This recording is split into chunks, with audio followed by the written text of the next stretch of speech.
Hey guys, good morning. So I am once again traveling or preparing to travel back to 1971. I'm leaving for work in a couple of hours on a TV show. And so here's my little hair dryer. I've got rollers in my hair to prepare for the day. But I was thinking about 1971, and I was 4 years old when I was in 1971. And I was thinking back to that time when I was having lots of bladder infections, and they thought that I only had one kidney. And so they put me in the hospital for 4 or 5 days to try and figure out if I indeed had two kidneys or only one. So they eventually found it. They did a bunch of tests. It's the wrong color, the wrong size, the wrong shape. It's in the front. It's called a right pelvic kidney. But it's there and it's working, and so far so good. But that time in the hospital when I was 4 was traumatic. Let's just put it that way. There were a lot of things that happened that was not on purpose, like a lot of the tests and stuff that were done. It wasn't a children's hospital. There wasn't a lot of child psychology back then about how to treat 4-year-old patients. This was 1971. And so a lot of the tests and stuff that they did was very traumatic for me, and I have carried it throughout my life. It has affected me in various ways to this day. When I have certain tests done, I just burst into tears. But then I also was thinking about, when we're looking at our past, all the skeletons that we have in our closet. It's not just the 4-year-old self that we go back and look at, but there's a lot of things, in middle school and high school and college. And we have those memories and those images under lock and key, in our skeleton closet. We all have that skeleton closet.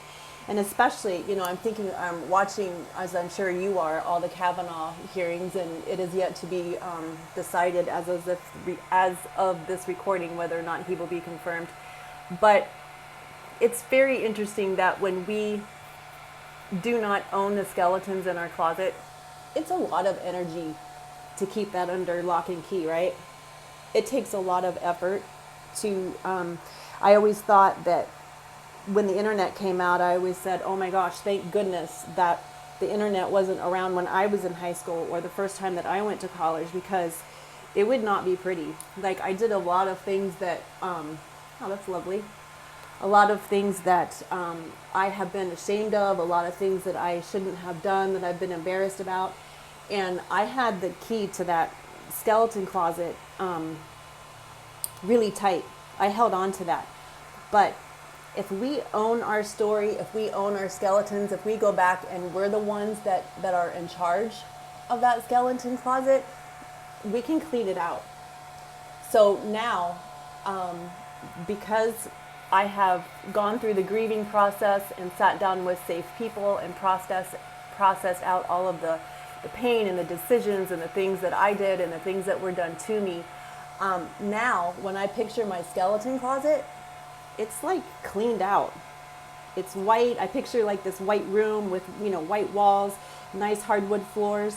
The closet door is open and it's all white on the inside of the closet, and it's just open. The breeze is blowing in from the window. There's a broom there, but there's nothing to sweep out because I am in charge of my skeletons. I can own that story, and when I heal from that, I don't have to be ashamed of it anymore, and I don't have to worry that someone is going to come along 30 years later and be like, look what you did. I can come out and say, yeah, I did do that, but I was a different person back then, and here's the story, and I can own it, and I can tell it my way, and I can hopefully show that I've grown and that I've changed.